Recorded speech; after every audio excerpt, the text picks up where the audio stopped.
sur un des sujets de base dans la paracha, c'est le sujet des brachot.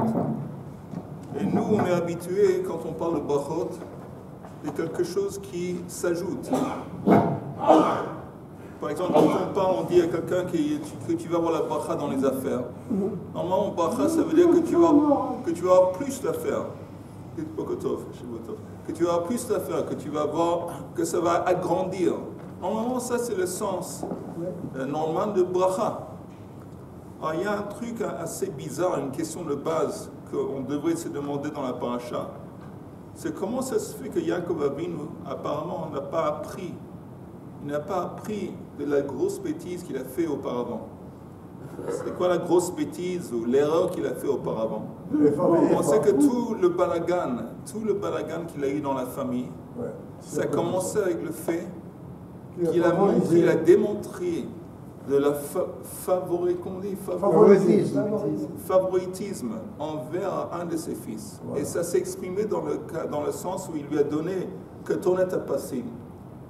Et le verset après, c'est écrit que les fils ont reconnu qu'il aimait Yosef plus que les autres. Ils étaient jaloux, ils l'ont haï. C'est clair. Donc, c'est naturel que, quelquefois, entre les parents et les enfants, c'est naturel qu'il y a plus d'affinité entre le père, la mère et un des enfants, c'est naturel. Mais il ne faut surtout pas le montrer. Et c'est ce qu'il a fait. Et après, à la fin de sa vie, quand il est en train de donner les brachot, ça a l'air comme s'il n'a rien appris. Il donne les brachot à tous ses enfants, à part trois. Il donne les brachot à tous les enfants, à part Réhouven, à part Shimon. Vous l'avez vu, regardez les versets, et puis il ne leur donne pas de bracha. C'est choquant. Il n'a pas appris. Chazal, eux-mêmes, les sages disent dans la Gemara, à partir du comportement de Yaakov avec le manteau, Shlo yishene Adam bein habanim. Que quelqu'un, encore une fois, ne doit pas montrer du favoritisme ou faire des différenciations dans le rapport envers les enfants. Alors, comment ça se fait que...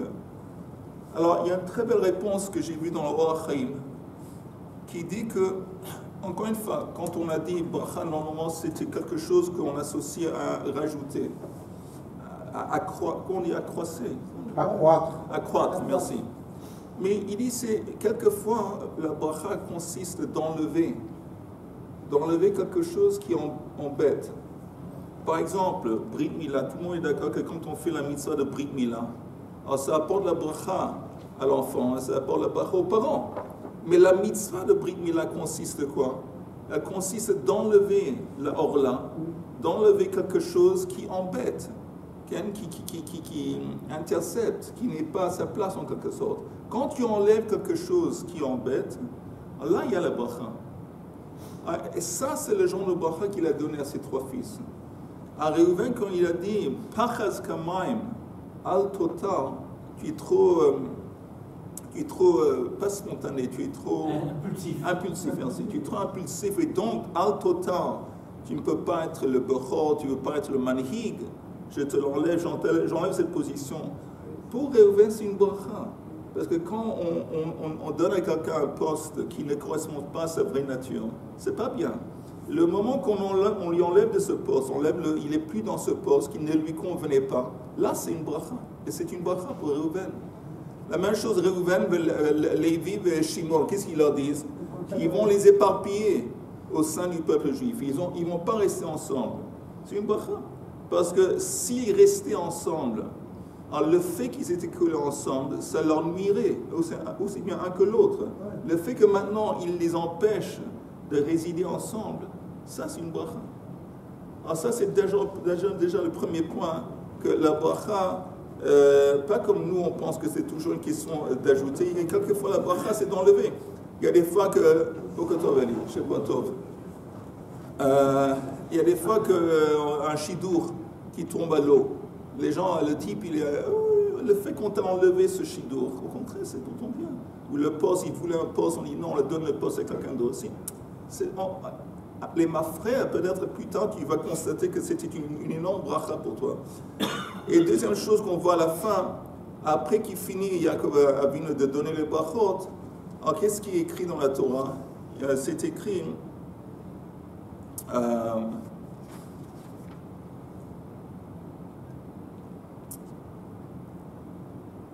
אשר דיבר להם אביהם ויברך אותם, איש אשר כברכתו בירך אותם.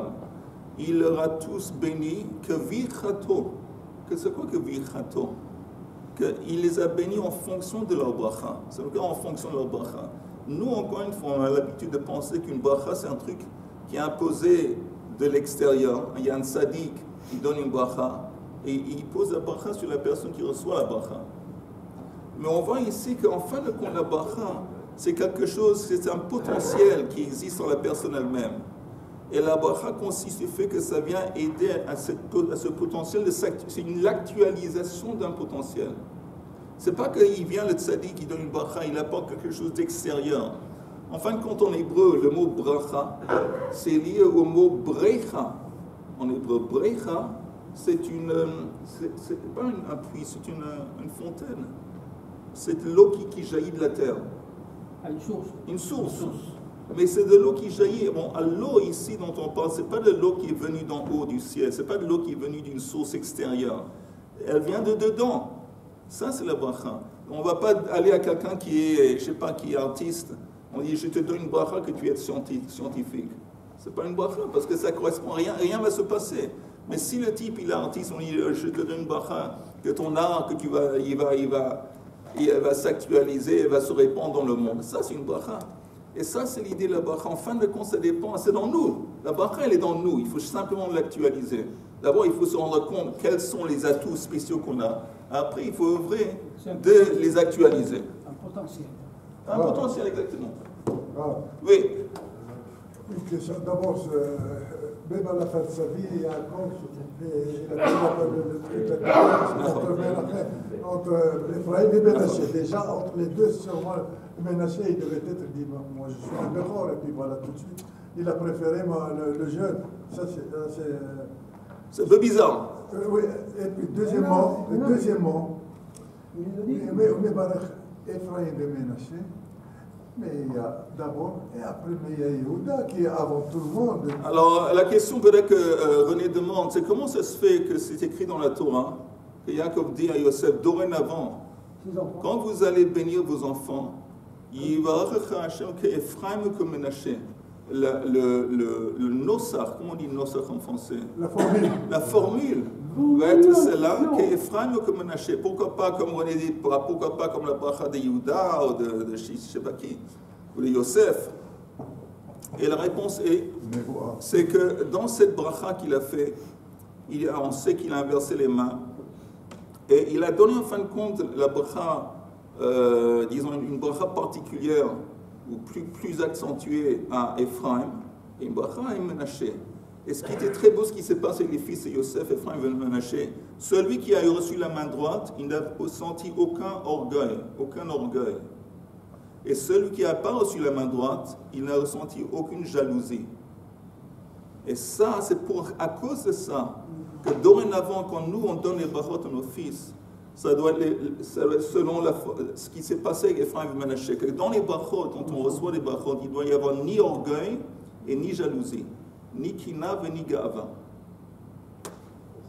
Et pourquoi il birech Ephraim et Ménaché alors qu'il y a d'autres comme Yehuda qui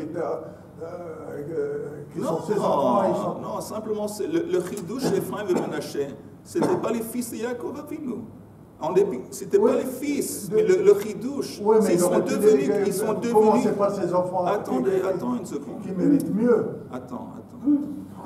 Il a rencontré son fils Yosef. Il lui a demandé à Yosef de faire un service.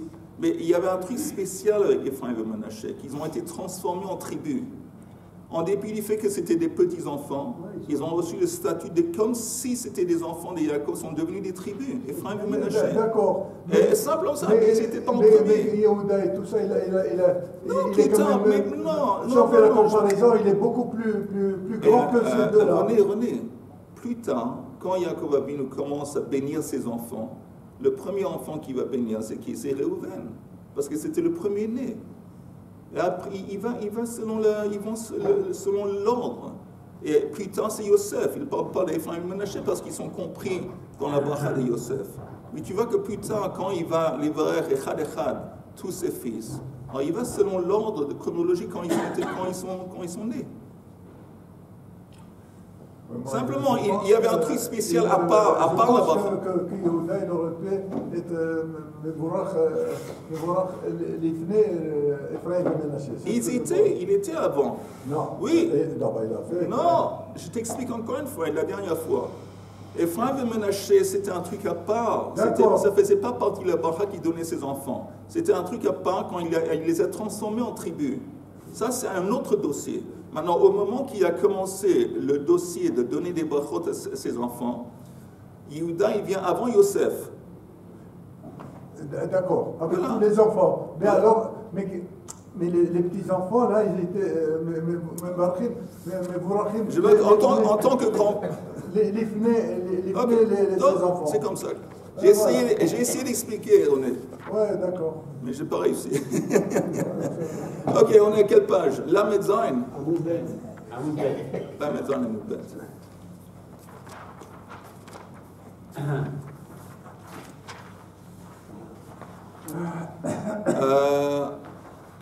Hilani Astan, Ivreshet, on a fait ça, la montre, le lustre. On a fait le lustre.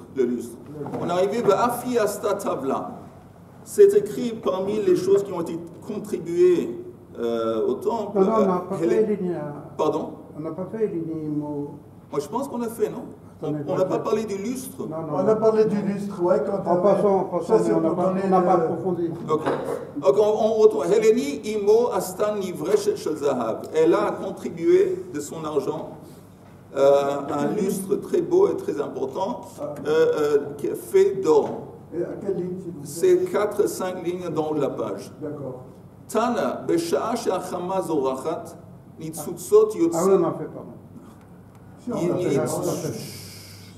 ניצוצות יוצאים ממנה, והכל יודעים שהגיע הזמן קריאת שמע.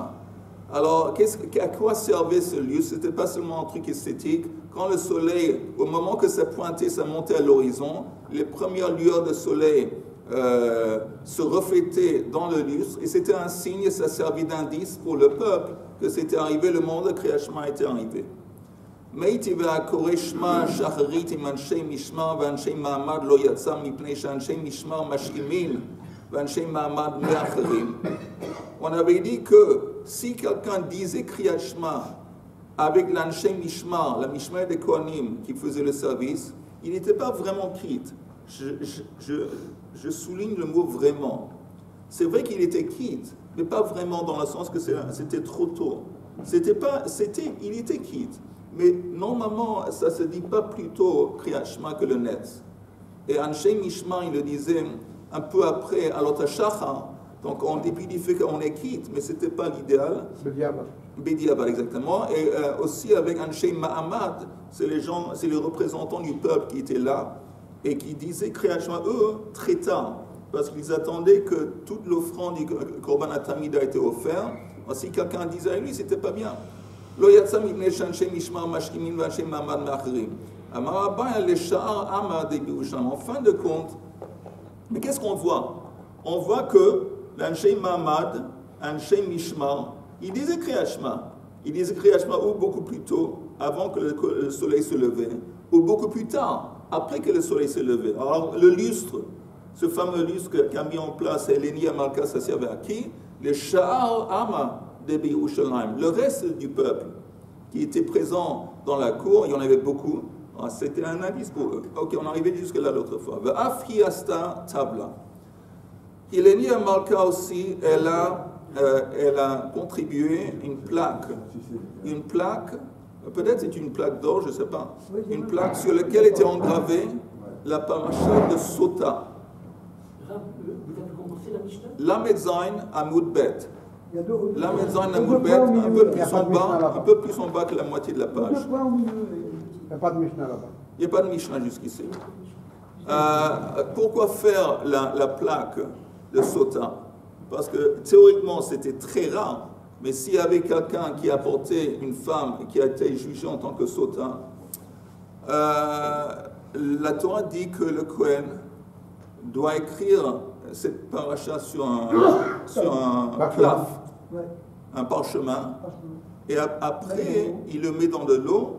Il met dans de l'eau aussi un peu de poussière du sol. Voilà. Et voilà. Alors, pour empêcher qu'on va apporter un Sefer Torah spécialement et que le Kohen il va ouvrir le chercher le Sefer Torah, elle a contribué cette plaque, c'était engravé et c'était sur place. Alors on pouvait copier directement de la plaque. Alors la Gemara dit Shamat mina kotvin megillah letinok litlamed ba. Apparemment on peut apprendre de ça qu'on pourrait écrire sur un parchemin une petite portion de la Torah pour, par exemple, enseigner des enfants.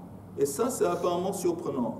Parce que nous, on sait qu'on n'a pas le droit d'écrire un petit extrait de la Torah. Aujourd'hui, on imprime des livres. Mais d'extraire un petit et le mettre en dehors sur un parchemin, ce serait problématique apparemment. C'est une marloquette. Oui, mais à l'époque, vous n'avez pas de Pardon? commentaire ça. Oui, même sans, en tant que pour enseigner les enfants. Mais tu prends un extrait, tu l'écris, apparemment c'est une marloque, est-ce qu'on a le droit ou pas. Azamar Ishlakish Mishum Rabbi Yanai Be'alef Bet. Il y a que tu saches que cette plaque avec la paracha de Sota, c'était pas écrit mot par mot, c'était écrit Aleph Bet. C'est quoi Aleph Bet? Il y avait des simanim. Aleph Bet, c'était pas les mots, tous les mots écrits en malais. À l'alphabet, il y avait des lettres qui désignaient Alors la Gemara dit Meitivé, on apporte une kushia. Shehu kotev, ro'e vekotev, mashekatuv betavla. C'est écrit que quand le Kohen va copier à partir de la plaque, il écrit, il regarde, ro'e vekotev, mashekatuv betavla. Il écrit ce qui est écrit sur la plaque. Donc ça laisse entendre que c'est pas simplement Aleph Bet, c'est apparemment les versets en entier. La Gemara dit, elle dit non, quand c'est écrit, il regarde ce qui est écrit, c'est pas ma shekatuv, c'est pas qu'il copie directement ce qui est écrit, parce que c'est Aleph Bet, mais comme ce qui est écrit. Comme ce qui est écrit, ça laisse entendre que c'est possible, encore une fois, que la chose qui était l'extrait de Sota qui était écrit sur la plaque, c'était pas les versions en entier, c'était Aleph Bet. Mais on apporte encore une couchia sur ce sujet. Shehu kotev, ro'e vekotev, ma shekatuv betavla, ou ma katuv betavla. En fin de compte, qu'est-ce qui est écrit sur cette plaque? Im shachav ishotach, vim lo shachav, im satit, im lo satit. Alors c'est écrit texto, apparemment, ce qui est écrit dans la Torah. Elle va devoir prendre un serment pour dire est-ce que quelqu'un a couché avec elle, oui ou non. C'est écrit, les mots, tous les mots sont écrits. C'est contre ce qu'on avait essayé de proposer que c'est Aleph Bet. C'est un peu magique, ça. Pardon? C'est un peu magique. De quel point de vue? Pas compris. C'est magique. Tout ce qu'il y a dans notre Torah théologique, c'est pas un peu magique. Non, c'est pas ça. Il n'y a rien de magique dans l'histoire. Sur la plaque, on est censé décrire l'extrait de Sota. Et tu parles de la cérémonie elle-même. La cérémonie où on met de l'eau, et on met le parchemin, on trempe le parchemin. Tu parles de ça, la cérémonie. C'est pas magique, mais c'est la Torah. C'est une mitzvah dans la Torah, comme d'autres mitzvahs qui ont l'air un peu bizarres. Mais c'est la mitzvah. Mais de toute façon, on s'écrit apparemment texto. Qu'est-ce qui est écrit sur la plaque? Im shachav ishteotach, im lo shachav, im satit, im lo satit. La Gemara dit, elle conclut hatem beserugin. Maintenant, ça veut dire quoi beserugin? Regardez le Rashi en haut de la page Lamed Chet. Regarde, Moshe, la page Lamed Chet. Lamed Chet Amoud Aleph. Lamed Chet Amoud Aleph, en haut c'est le Rashi. Sirugin. Im lo shachav, acharav Rashi Tevot ad sof amikra. Vous comprenez? Ce qui est écrit sur la plaque, c'est les trois premiers mots Après le reste du verset, le reste des versets, c'était pas écrit, c'était simplement la première lettre de chaque mot, Rashi Teivot. Donc les premiers 3 mots, quelque chose du verset est écrit, et le reste était simplement la première lettre de chaque mot. C'est ce que Rashi dit. Im lo shacha v'achrav Rashi Teivot ad sof hamikra, v'ad ki satit v'achrav Rashi Teivot ad sof hamikra, yiten Hashem otach v'achrav Rashi Teivot ad sof hamikra, v'bao hamayim v'achrav Rashi Teivot. Donc ça c'était ce qui est écrit. Donc en fin de compte on voit bien qu'on n'écrivait pas le texte Sota en entier, mais d'une façon un peu bizarre, parce qu'on n'a pas le droit apparemment de transposer une petite section de la Torah à part et de l'écrire à part. Maintenant, on arrive à la dernière chose qui a été dédiée, qui a été offerte au temple volontairement, c'est les fameuses portes, les portails de Nicanor. Nicanor na'asu nisim le daltotav. Tanu Rabbanan, ma nisim na'asu le daltotav. La Mishnah dit qu'il y a eu des miracles qui ont eu lieu en ce qui concerne les portails de Nicanor. La Gemara demande en quoi, c'est quoi, quel miracle? Amuk shehalach Nicanor lehavi daltot Alexandria shel Mitzrayim. Quand Nicanor est allé en Égypte, et troisième ligne d'en haut, la Medchet Amud Aleph. Quand Nicanor est allé à Alexandria, en Égypte, pour acheter, acquérir ces portails, Bechazirato Amad Alav Narshol Shebayam, le Tavo. Il y avait une énorme tempête subitement qui s'est dressée et qui risquait de faire, comment on dit, le bateau, faire couler le bateau. Il l'a noyé. Chavirer, merci, chavirer le bateau. Couler le bateau. Natlu achat mehen vehitilua le yam. Or les marins ont pris pour alléger le bateau, ils ont pris un des portails, ils l'ont jeté à la mer. Vadain lo nach hayam misa apo. Et toujours l'orage, il était toujours de plus belle et ça n'a eu aucun effet. Bikshu lahatil et chaverta. Alors les marins voulaient jeter à la mer le deuxième portail. Amadhu vekacha. Amar sur le coup Nicanor s'est dressé, il a comme ça, il a embrassé, il a tenu le portail. Amar lehem hitiluni ima. Si vous jetez ça, alors vous me jetez avec le portail dans la mer. Sur le coup, après qu'il a dit ça, sur le coup, miyad nachayam mizaapo. L'orage s'est... Hein? La tempête s'est arrêtée. Vehayam mitzte'er al chaverta. Et Nicanor était angoissé, était embêté à cause de l'autre. C'est quoi embêté à cause de l'autre? Parce qu'il a vu, il a constaté, le moment qu'il a dit Messirut Nefesh, jetez-moi avec. Et ça, s'il aurait dit ça sur le premier portail, peut-être ça aurait empêché qu'ils vont jeter le premier portail, la première porte. Kevan, Shehigia la Nemala shel Akko. Mais une fois qu'ils sont arrivés en fin de compte en Israël, au port de Akko, Haïtam bebatzbetzet veyotsa mitachat dofne asfina. Ils ont découvert le deuxième portail qui était en train de flotter miraculeusement sous le bateau, à côté du bateau, et il arrivait au port, jusqu'au port à Akko.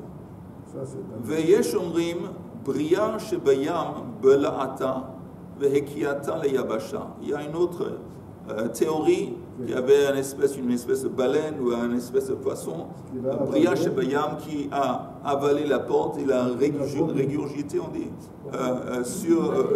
près du port. Hein? Comme Yona. Ve'alea amar Shlomo, et en parlant de ça, Shlomo Amelach a dit dans Shir Hashirim, Korot bateinu arazim rehiteinu brotim. Korot bateinu, les korot, les poutres de notre maison, il parle du temple, sont faits de cèdre. Rehiteinu brotim. Et rahit, c'est les meubles, mais c'est d'autres, sont brotim. C'est quoi brotim? Tu crées brotim, et la brit yam. Brotim, on retrouve brit yam, l'alliance de la mer. C'est pas britim? L'alliance de la mer. Il me semble que c'est une phrase qu'on dit dans Shir Hashirim. Oui, ça vient de Shir Hashirim. לפיכך, כל השערים שהיו במקדש נשתנו להיות של זהב. Donc, tous les portails qui existaient dans le temple, plus tard, quand le peuple d'Israël s'est enrichi, ils ont changé les portails en or. Parce qu'ils ont pu, ils avaient les moyens. Chutz Nisharei Nicanor, à part les portails de Nicanor, Mipnei Shena'asu Bonissim, parce qu'on les va valoriser comme ils étaient, parce qu'il y avait des miracles qui ont eu lieu avec ces portes. Il y a ceux qui disent aussi qu'ils n'avaient pas besoin de les transférer en or, parce qu'ils étaient faits d'un nechoshet, un espèce de cuivre qui brillait, et qui brillait comme de l'or. Rabbi Eliezer ben Yaakov Omer, nechoshet kalonita, c'était une espèce de cuivre, qui brillait comme de l'or, donc il n'y avait pas besoin de les changer. Ok, on continue. Maintenant, on a dans la Mishnah précédente, on a parlé des gens, d'individus qui ont contribué de l'argent, des choses au temple, et Zechet Tzadik Livracha ont rappelé ces gens, ont rappelé leur mérite. Maintenant, on va rappeler des gens qui apparemment ont agi d'une façon négative. Je ne sais pas ce qu'on va voir. Alors la Mishnah dit Ve'eilu legnai. Ça, c'est les gens qu'on rappelle d'une façon négative. Shel Beit Garmu, Lo ratzu lelamed al maaseh lechem apanim. La mishpacha de Beit Garmu était responsable de cuire le lechem apanim et il ne voulait pas transmettre. Apparemment, c'était compliqué, on va en parler. Cuire ce pain, c'était compliqué. Et ils n'ont pas transmis la formule, ils n'ont pas enseigné les autres. Le bas de code. Shel Beit Avtinas, Lo ratzu lelamed al maaseh hakatoret. La famille d'Avtinas, qui était responsable de créer la ketoret qui était brûlée dans le temple, ont refusé de transmettre la formule à d'autres personnes. Hugras ben Nevi, aya yoder perek bashir, velo ratza lelamed. Un certain Hugras ben Nevi, il savait comment chanter d'une façon particulière, on va en parler, il n'a pas voulu transmettre. Ben Kamsar, lo ratza lelamed al maaseh aktav. Et Ben Kamsa, qui est un sofer, il avait, on va en parler aussi, une façon particulière d'écrire qui était bien et qui n'a pas voulu non plus enseigner aux autres. Ala Rishonim Nehemar Zechet Tzadik Livracha. En ce qui concerne ceux dont on a traité dans la première Mishnah, on dit Zechet Tzadik Livracha. Val'einu Nehemar Veshem Reshaim Yirkav. Ici on dit que le nom de Reshaim va être Yirkav. Comment on dit Yirkav? Pourrir. Va pourrir. Ok, on va voir, on va creuser un petit peu. Tanura Banan. Beit Garmu, Ayu Beki'in B'maaseh Lechem Apanim, Velo Ratzu Lelamed, Shalchu Chachamim, Veheviu Umanin Alexandria Shel Mitzrayim. Quand les Chachamim à cette époque ont vu que la famille de Beit Garmu ne voulait pas enseigner ça, la formule aux autres, ils n'ont pas de problème. Ils sont allés en Égypte, ils ont importé de là-bas des experts, des gens qui, je ne sais pas, des pâtissiers ou des gens qui savent comment cuire, les boulangers. Et qu'est-ce qui s'est passé? Ils savaient cuire comme Beit Garmu. Mais ils ne savaient pas comment enlever le pain du paroi, du four, parce qu'apparemment comment on cuisait le pain, comme on fait aujourd'hui quelquefois, je ne sais pas, même dans le chouk de Machane Yehuda, sur Rehov Agrippas. Sur Rehov Agrippas, vous montez, et vous voyez, à côté, il y a un vieux monsieur qui fait des pitotes. Et il a, devant vous, vous voyez, il y a un énorme four, et il met la pâte, il colle la pâte sur le paroi intérieur du four. Après un peu de temps, ça devient... On le voit, et c'était avant, c'est comme ça c'est comme ça qu'il faisait aussi. Oui, mais on va voir pourquoi. Parce que le pain du lechem apanim, il était fait comme un rectangle qui était creusé au milieu. Donc c'est comme un récipient. Il y avait 4 bords, et voilà, il y avait un bord en haut et un creux au milieu. Alors, quand on enlevait ça de la paroi du four, il y avait vraiment un risque que ça allait se briser. Donc, les gens d'Alexandrie, oui, ils savaient comment cuire. Ils ne savaient pas comment enlever ça sans que ça va se briser ou perdre la forme. ולא יודעים לרדות כמותן, שהללו מסיקים מבחוץ ואופים מבחוץ. Apparemment, les Égyptiens d'Alexandrie, pour faire en sorte que le pain n'allait pas s'abîmer, ils mettaient ça à l'extérieur du mur du four. Et tandis que les gens de Beit Garmou, la famille de Beit Garmou, mesikim mibifnim, ve'ofim mibifnim. Halalu pitan mitapeshet. En ce qui concernait le pain des gens d'Alexandrie, le pain s'abîmait. Il s'abîmait mitapeshet après quelques jours. Halalu pitan mitapeshet. Mais le pain qui était fabriqué par Beit Garmou ne s'abîmait pas. Maintenant, nous, on sait qu'il y avait un miracle. De toute façon, qu'avec le pain, lechem apanim, ça ne s'abîmait pas. Pas seulement ça ne s'abîmait pas, ça conservait sa fraîcheur jusqu'au prochain Shabbat. Alors, mais quand est-ce que ce miracle a eu lieu? Ça a eu lieu seulement jusqu'au début du deuxième temple. Toute la durée du premier temple et au début. Maintenant, qu'est-ce qui s'est passé plus tard pendant la période du deuxième temple? Le deuxième temple, c'est à peu près 420-410 années. Mais plus tard, on a commencé à avoir un phénomène de Kohanim qui étaient mouchratim, qui étaient corrompus. Et les Kohanim, surtout Kohen Gadol, qui se payaient. Ils se payaient pour payer pour un Kohen Gadol. Et ça a duré des générations. Quand ça a commencé, ils ont commencé à se comprendre. Ils n'ont plus mérité ce miracle et ça a arrêté. Alors maintenant, il fallait cuire le pain de toute façon, d'une façon naturelle, que le pain n'allait pas s'abîmer, devenir sec ou devenir mauvais, devenir, comment on dit en français, rassis. Voilà, va pas devenir rassis après quelques jours. Alors, le pain des Égyptiens qu'ils ont apporté, il devenait rassis après un ou deux jours. Le pain de Beit Garmou, non. Chez Shamou Chachamim Bedavar, quand les Chachamim ont constaté, ils ont entendu que les Égyptiens, les experts d'Égypte n'arrivent pas à faire comme Beit Garmou, Amrou, Kol ma shebara Kadosh Baruch Hu lichvodo brao. Tout ce que Kadosh Baruch Hu a fait, il a fait dans son honneur. Sheneemar, Kol anikra bishmi velichvodi berativ. C'est écrit dans Yeshayahu que tout ce que j'ai écrit Bishmi, à travers mon nom, c'est dans mon honneur, Berativ. Vechazru Beit Garmou limkoman. Et Beit Garmou sont retournés, ils ont repris leur place. Shalchu lehem chachamim. Velo bao. Attendez, juste avant que je continue, c'est une idée très importante.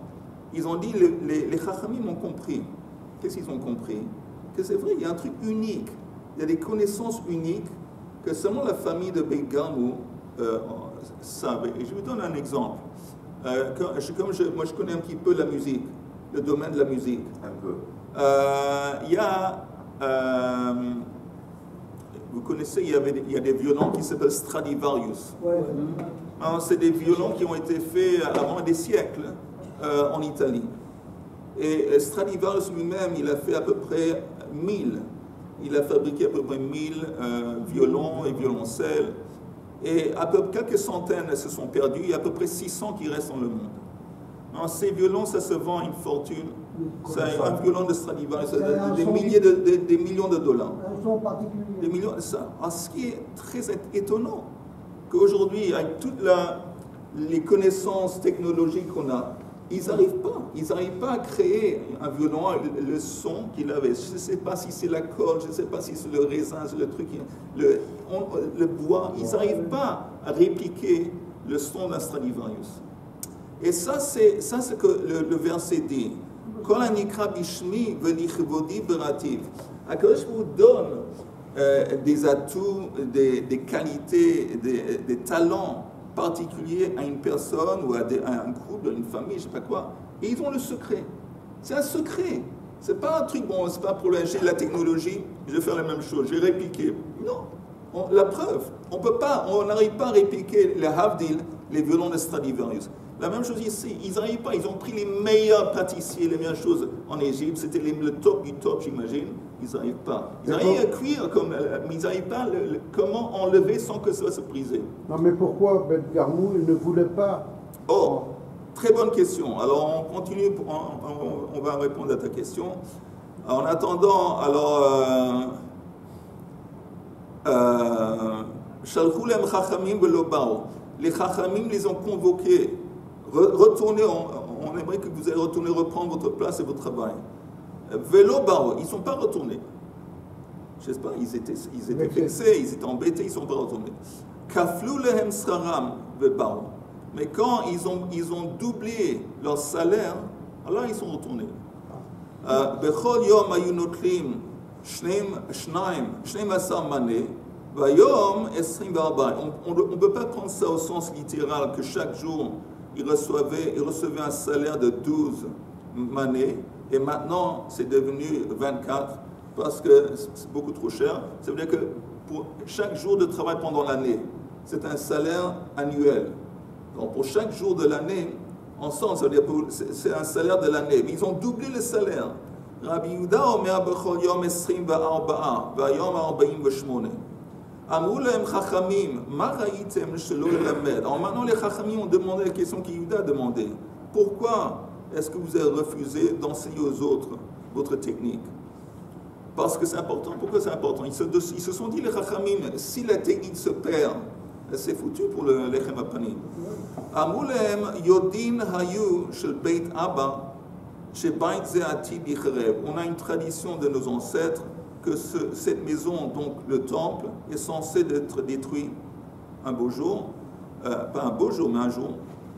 Shema yilmod adam she'ino mehugan ve'yelech ve'yavod avodah zara. Donc on a peur que si on transmet la technique, il risque d'avoir plus tard dans l'histoire quelqu'un qui va adopter ces techniques pour faire du pain, pour l'idolâtrie, après la destruction du temple. Ça, c'est ce qu'ils ont dit.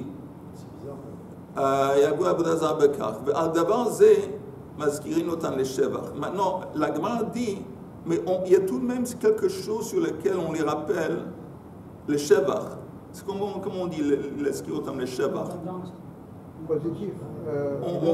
On les éloge, oui. Il y a un point, c'est quoi le point? Mais olam no nimset pat nekia biyad benehem. On n'a jamais trouvé parmi les membres de leur famille du pain qui était naki, du pain qui était vraiment propre, comme le pain de lechem apanim. Pourquoi? Shelo yomru mimaase lechem apanim zenizonin. Pour enlever la possibilité, empêcher la possibilité que quelqu'un va penser qu'ils mangent du pain de lechem apanim. Donc ils ont eu cette tradition dans cette famille que personne ne mange du pain naki, comme qui est comparable pour éviter qu'ils vont être suspectés qu'ils prennent peut-être du pain de lechem apanim. Le kayem machinément, et donc ils ont mis en pratique ce verset, veheitem nekiim me'Hashem u'Israël, qu'on doit être propre dans les yeux d'Hachem et dans les yeux d'Israël.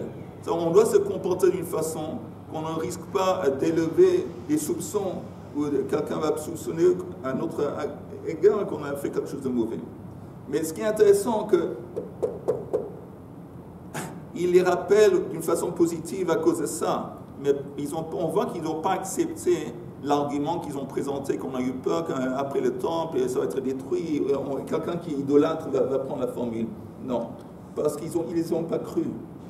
Ils ont compris qu'ils ont fait ça, c'était intéressant. C'était intéressant. C'était des secrets qu'ils voulaient garder pour eux dans la famille, pour que leur famille va profiter, et aussi entre autres pour gagner de l'argent, et pas d'autres.